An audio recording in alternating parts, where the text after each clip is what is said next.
வேலைக்கு போறேன். நீங்க வீட்ல இருங்கம்மா. நீ கவலைப்படாத அர்ச்சனா. நீ வேலைக்கு போறேன்னு சொல்லி என்ன வருத்தப்பட வைக்காத. அம்மா, குழந்தை அழுதுட்டே இருந்ததுனால என்னால சமைக்க முடியல. நீங்க குழந்தைய பாத்துக்கோங்க, நான் கொஞ்ச நேரத்துல சமைச்சிடுறேன். வேண்டாம் அர்ச்சனா, நான் சாப்பாடு கொண்டு வந்திருக்கேன். ஏதும்மா, கடையில வாங்குனீங்களா? இல்லம்மா, நான் போன வீட்டுல நான் தான் சமையல் பண்ணேன். மிச்சம் மீதி இருந்தது எல்லாத்தையும் அவங்களே கொடுத்து அனுப்புனாங்க. அந்தம்மா வேலை விஷயத்துல ரொம்ப கண்டிப்பா இருக்காங்க. ஆனா அவங்க ரொம்ப நல்லவங்களா இருக்காங்கம்மா.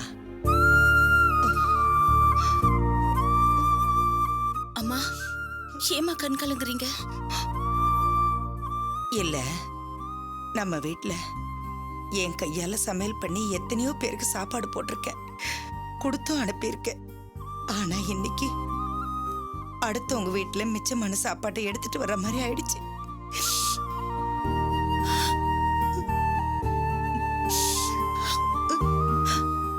நீ பெரிய பங்களால மகாராணி மாதிரி வாழ்ந்த பொண்ணு. இன்னைக்கு மிச்சமான சாப்பாட்டை சாப்பிடுற நிலைமைக்கு வந்துட்டேமேம்மா. சாப்பாட்டை பழிக்க கூடாதுன்னு நீங்க தானே எனக்கு பல தடவை சொல்லி கொடுத்துருக்கீங்க. இப்ப இப்படி நீங்களே வருத்தப்படலாமா? சரிம்மா, நான் போய் கை கழுவிட்டு வந்துடுறேன். 2 பேரும் சேர்ந்து சாப்பிடலாம். சரிப்பா சரிப்பா சரிப்பா சரி. ஏன்பா ஏன்பா ஏன்பா ஏன் பாக்யம்? இந்த வந்துட்டேன். என்னையா? நான் கடை வரைக்கும் போயிட்டு வந்துடுறேன். சரி. ஆமா, வாசு காலையில போனோம், இன்னும் வரல. நந்தினி பேச்ச செல்வத்தால தட்ட முடியுமா? வாசு வேலையில சேர்ந்திருப்பான், அதனால தான் இன்னும். வாடா. என்ன வாசு, வேலையில சேர்ந்துட்டியா? சேர்ந்துட்டேன்ப்பா. ஏற்கனவே செல்வன் நீ ஏதோ ஃப்ராட் பண்ணிட்ட, அதனால ஏகப்பட்ட நஷ்டமாயிடுச்சுன்னு சொல்லி தான் நீ ஆஸ்பத்திரியில் இருந்தப்போ பணம் தர மாட்டேன்னு சொல்லிட்டான். இப்போ ஒன்று பார்த்தானே, ஏதாவது சொன்னானா? கோவப்பட்டானா? சில கண்டிஷன்ஸ் எல்லாம் போட்டு ஒழுங்கா வேலை செய்ய சொன்னாரு. பார்த்து பத்திரமா நடந்துக்க. சரி, நான் கடைக்கு போயிட்டு வரேன்.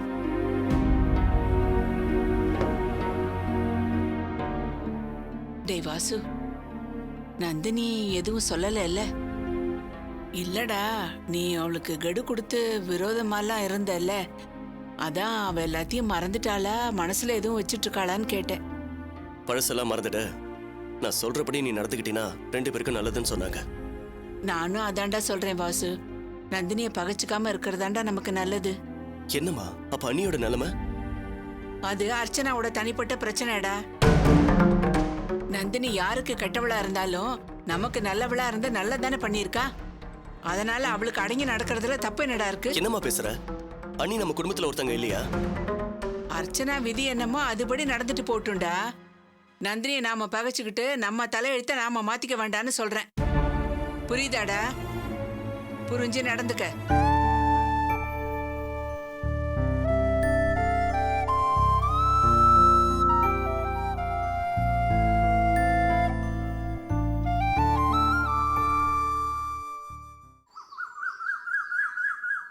வரம்மா, குழந்தைய ஜாக்கிரதையா பாத்துக்க.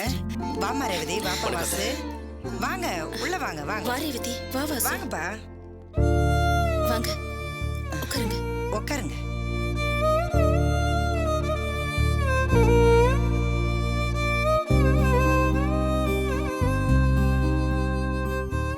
நல்ல மனுஷன் அநியாயமா போய் சேர்ந்துட்டாரு. இப்பதான் மெல்ல மெல்ல அந்த வேதனையில இருந்து நீங்க மீண்டு வந்துட்டு இருப்பீங்க. உங்களை மறுபடியும் வேதனைப்படுத்த நாங்க விரும்பல. ஆமாத்த, நான் குணமாகி அப்பதான் வீட்டுக்கு வந்திருந்தேன், அதனாலதான் வர முடியல. தப்பா நினைச்சுக்காதீங்க. உன் நிலைமை எனக்கு புரியுது வாசு. மாமா எல்லா விஷயத்தையும் என்கிட்ட சொன்னாரு. குழந்தை தூங்குறானா? இப்பதான் தூங்குனா. சரி, நீங்க உட்காந்து பேசிட்டு இருங்க. அம்மா, நீ டீ போட்டு கொடு, எனக்கு நேரம் அது, நான் கிளம்புறேன். எங்கம்மா கிளம்புறீங்க? கடைக்கா? இல்லம்மா, வீட்டு வேலைக்கு. அந்த அம்மா கொஞ்சம் கண்டிஷனா இருக்கிறவங்க, வேலைக்கு லேட்டா போனா சத்தம் போடுவாங்க. அத்த, நீங்க வீட்டு வேலைக்கெல்லாம் போயிட்டு வரதா அப்பா சொன்னாரு. மனசுக்கு ரொம்ப வருத்தமா இருந்தது. தயவு செஞ்சு இந்த வீட்டு வேலைக்கெல்லாம் போகாதீங்க. ஆமாம்மா, நீங்க எதுக்காக வேலைக்கெல்லாம் போய் கஷ்டப்படணும்? அதத்தான் நானும் சொல்றேன், கேட்கவே மாட்டேங்கிறாங்க. நான் வேலைக்கு போறேன்னு சொன்னா பச்சை உடம்புக்காரி, வீட்ல இருந்து ரெஸ்ட் எடுன்னு சொல்றாங்க. அத்த, அதான் இப்ப நான் சம்பாதிச்சிட்டு இருக்கேன்ல, வீட்டு செலவுக்கு மாசம் நான் காசு கொடுத்துறேன். தயவு செஞ்சு நீங்க 2 பேரும் வேலைக்கு போக வேண்டாம். ஆமாம்மா, நாங்க இருக்கும்போது வயசான காலத்துல நீங்களும் குழந்தைய வச்சுக்கிட்டு அக்காவும் ஏன் கஷ்டப்படணும்? உங்க நல்ல மனசு எனக்கு புரியுது. வாசுவோட அப்பா அவர் புள்ள அவருக்கு மாசம் மாசம் கொடுக்குற 10,000 ரூபாய் பணத்தை கூட பேரனுக்காக கொடுக்குறேன்னு சொன்னாரு. அப்பவே நாங்க அதை வேண்டான்னு சொல்லிட்டோம். எந்த வகையிலையும் அந்த பாவியோட பாவப்பட்ட காசு எங்களுக்கு வேண்டாம்.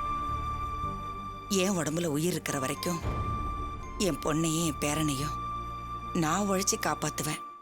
அந்த நம்பிக்கை எனக்கு இருக்கு. தப்பா எடுத்துக்காதீங்க. எப்பவோ ஒரு தடவை வாங்கினா அது உதவி. எப்பவுமே அதை எதிர்பார்த்துக்கிட்டு இருந்தா அதுக்கு பேர் உதவி இல்லை. நான் வரேம்மா.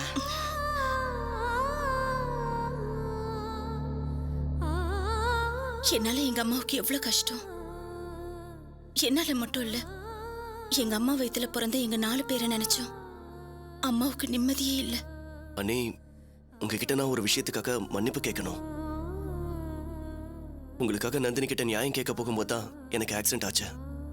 அதுக்கப்புறம் அவங்க கொடுத்த பணத்தால தான் நான் உயிர் பழைக்க வேண்டியதாயிடுச்சு. மாமா எல்லா விஷயத்தையும் சொன்னாரு. அண்ணி, நான் மறுபடியும் அதே ஆபீஸ்க்கு வேலைக்கு போறேன். அதனால உங்களுக்கு எந்த வருத்தமும் இல்லையே? அதுல எனக்கு எந்த வருத்தமும் இல்ல வாசு. என்னோட கஷ்டம் என்னோடய போட்டும். எனக்காக நீ வேலையை விட்டுட்டு கஷ்டப்பட வேண்டாம். ஓ சரிடா தங்கம், சரி. பேச்சுல மறந்தே போயிட்டோம். குழந்தைக்கு ட்ரெஸ் வாங்கிட்டு வந்தோம். சரி, நீங்க 2 பேரும் உட்காருங்க, நான் போய் காஃபி போட்டு கொண்டு வரேன்.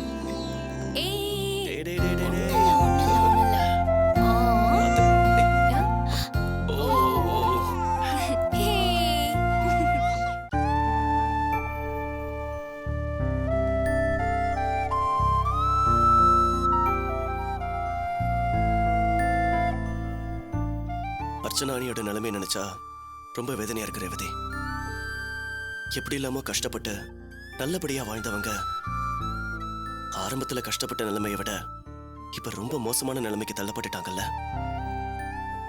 அண்ணியோட அம்மா நல்ல சௌகரியமா எல்லாரையும் அதிகாரம் செஞ்சு வாழ்ந்த பெரிய மனுஷி இப்போ வீட்டு வேலைக்கு போக வேண்டிய சூழ்நிலைக்கு தள்ளப்பட்டாங்களே. அவங்களோட இந்த பரிதாப நிலைக்கு யார் காரணம்னு தெரிஞ்சிருந்தோம் நம்மளால ஒண்ணுமே பண்ண முடியாத சூழ்நிலையில இருக்கோமே. நம்ம நிலைமைய பாத்தியா? யாரை எதிர்க்க நினைச்சோமோ அவங்க உதவியாலேயே உயிர் பழிச்சு இப்ப இப்படி புலம்ப வேண்டியதா போயிடுச்சு.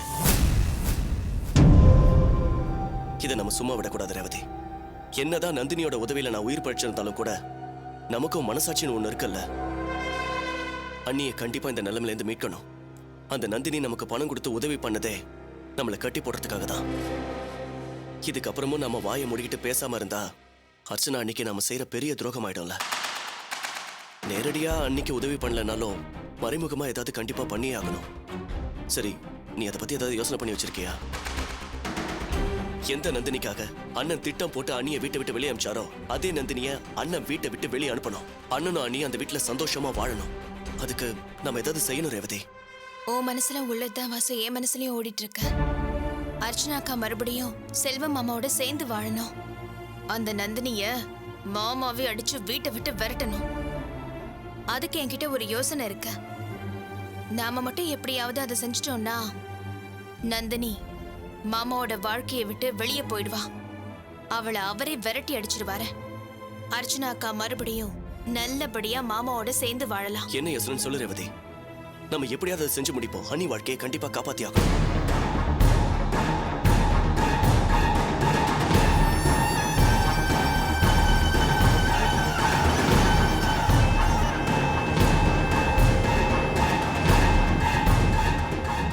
எப்படி என் யோசனை? சூப்பர் ரேவதி. இதை மட்டும் நல்லபடியா செஞ்சு முடிச்சிட்டோம். கண்டிப்பா அண்ணி அண்ணனோட சேர்ந்துருவாங்க. அண்ணி வாழ்க்கைக்கு ஏதாவது செய்யணும்னு நினைச்சு கவலைப்பட்டு இருந்த என் மனசுக்கு இப்பதான் ஒரு புது தெம்பு கிடைச்ச மாதிரி இருக்கு. நீ சொன்ன யோசனையை உடனே செயல்படுத்த வேண்டிய முயற்சிகளை ஆரம்பிச்சிடலாம். எப்படியாவது அண்ணியோட வாழ்க்கையை காப்பாற்றணும். ஆமா வாசு, நம்ம உடனே அதுக்கான வேலைகளை எல்லாம் ஆரம்பிக்கணும். போலாமா? போலாம்.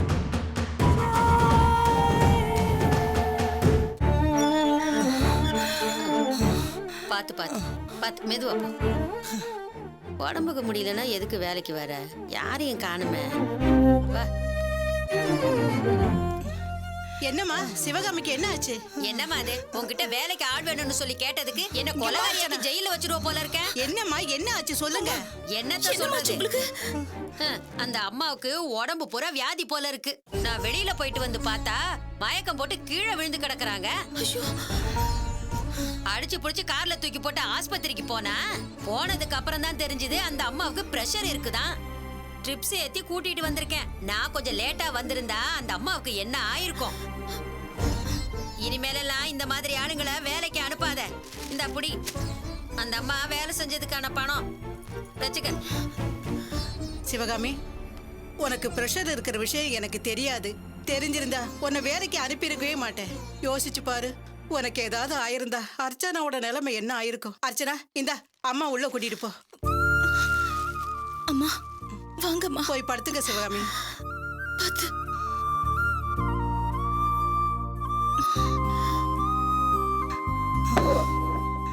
மெதுவா உட்காருங்கம்மா.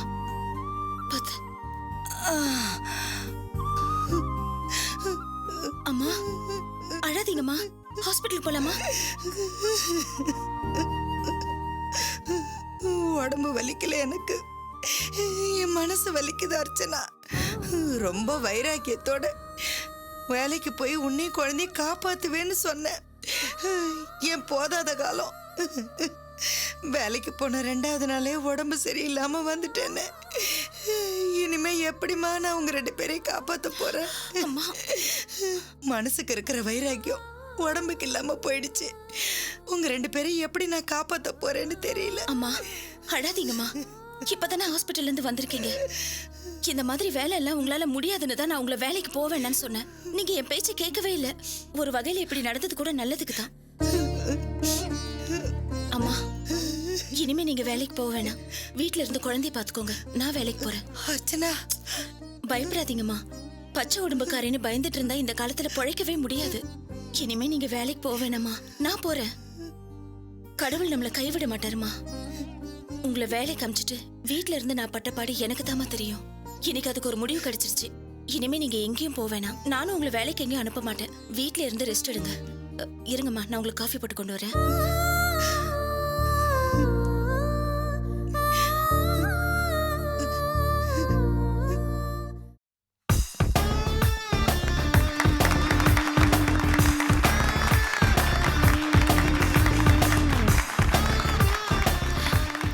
ஓகே டியர் ஃப்ரெண்ட்ஸ், என்னோட இன்விடேஷன் எடுத்துக்கிட்டு இன்னைக்கு ஈவினிங் இந்த பார்ட்டிக்கு வந்ததுக்கு ஃபர்ஸ்ட் ஆஃப் ஆல் ரொம்ப தேங்க்ஸ். இந்த சந்தோஷமான நேரத்தில் உங்கள் எல்லாருக்கும் இன்னொரு சந்தோஷமான விஷயத்தை சொல்ல விரும்புகிறேன். போன வருஷத்தோட இந்த வருஷம் எங்கள் கம்பெனி 30% அதிகமாக லாபம் சம்பாதிச்சு. இந்த சந்தோஷத்தை கொண்டாடுறதுக்காக தான் இன்னைக்கு ஈவினிங் இந்த பார்ட்டி அரேஞ்ச் பண்ணியிருக்கேன். அண்ட் எங்கள் பிஸ்னஸ்க்கு ரொம்ப சப்போர்ட்டிவாக இருந்த உங்களையும் இந்த பார்ட்டி கூப்பிட்டதுக்கு அதான் காரணம். இன்னும் சொல்லப்போனால் அடுத்த வருஷம் இந்த வருஷத்தோட நாங்கள் இன்னும் அதிகமாக லாபம் சம்பாதிக்கணும். அதுக்கு உங்கள் கோஆபரேஷன் எங்களுக்கு நிச்சயமாக வேணும். Okay, congratulation sir. Congratulations, sir. Okay, the party begins. வாங்க போலாம். Thank you, sir. Thank you.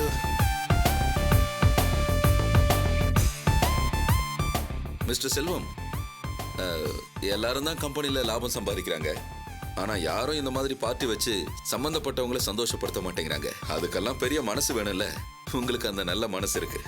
Thank you very much. Mister செல்வம், உங்க கம்பெனியோட இந்த லாபத்துக்கு உங்க கடினமான உழைப்பும் உங்க திறமையும் உங்க இன்வால்மெண்ட்டும் தான் காரணம்.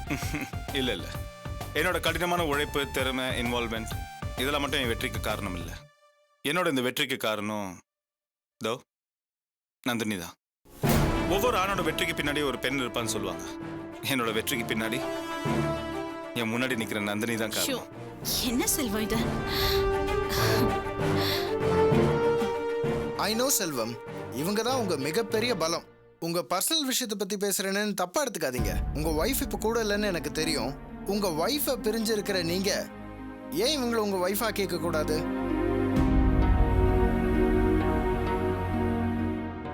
பிசினஸ்ல உங்க பார்ட்னரா இருக்கிற இவங்க உங்க லைஃப் பார்ட்னராவும் ஏன் ஆகக்கூடாது?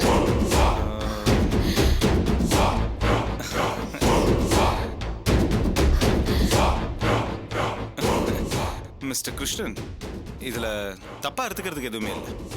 நீங்க சொல்றது கரெக்ட் தான். கூடி சீக்கிரமே நாங்கள் 2 பேரும் மேரேஜ் பண்ணி இவங்க என் லைஃப் பார்ட்னராக மாற போகிறாங்க. Oh okay, congratulations. Congratulations. All the best sir. Congratulations. All the best. Excuse me.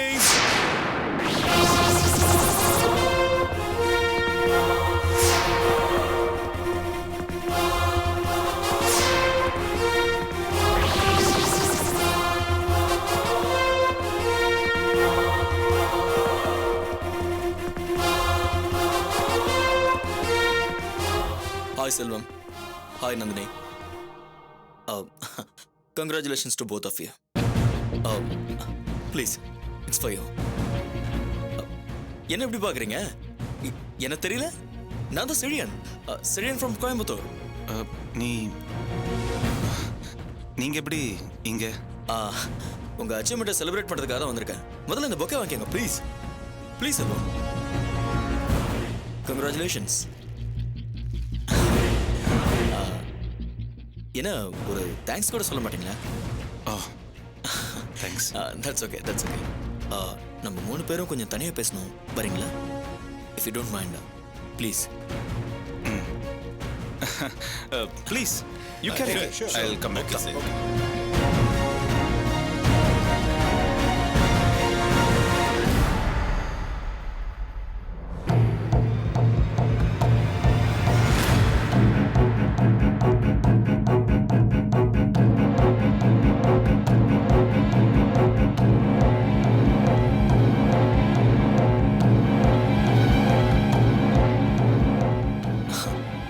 சிவபூஜையில் கரடி மாதிரி நான் திடீர்னு இப்படி வருவேன்னு நீங்கள் 2 பேரும் எதிர்பார்க்கலாம்ல?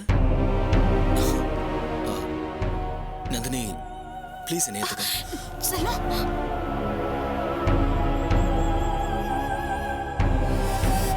இனிமே நீ தான் என் வாழ்க்கைன்னு வந்திருக்க நந்தினி. இனி நீ நானும் தான் சேர்ந்து வாழ்ந்தாகணும். நீ தான் என் உயிர். நீ தான் எனக்கு பிடிச்ச வாழ்க்கை. ப்ளீஸ் என்னை ஏற்றுக்க நந்தினி. செழியன், என்ன இதெல்லாம்? நான் என்னோட தப்பெல்லாம் உணர்ந்துட்டேன் செல்வம். நான் எவ்வளவு பெரிய பொக்கிஷத்தை இழந்திருக்கேன்னு இந்த பிரிவில் உணர்ந்துட்டேன். இப்போ எனக்கு ஒருவன் சொல்லிக்க யாருமே இல்லை. வீடு, காரு, பங்களா, பணம் எல்லாம் இருந்தும் மனசுல நிம்மதி இல்லை, வாழ்க்கையில சந்தோஷம் இல்லை. இதுக்கெல்லாம் காரணம் என்னன்னு யோசிச்சப்பதான் நந்தினி என் கூட இல்லைங்கிறது புரிஞ்சுது. நியாயத்தை புரிஞ்சுக்காம முதல் தடவை நந்தினியை தூக்கி போட்டேன். 2வது தடவை உண்மையை புரிஞ்சுக்காம விட்டு விலகி போனேன். இப்ப நந்தினி இல்லைன்னா வாழ்க்கை இல்லைங்கிறத உணர்ந்து உங்க 2 பேரையும் தப்பா நினைச்சது எவ்வளவு பெரிய பாவங்கிறத புரிஞ்சுக்கிட்டு நான் திருந்தி வந்திருக்கேன் செல்வம் சார்.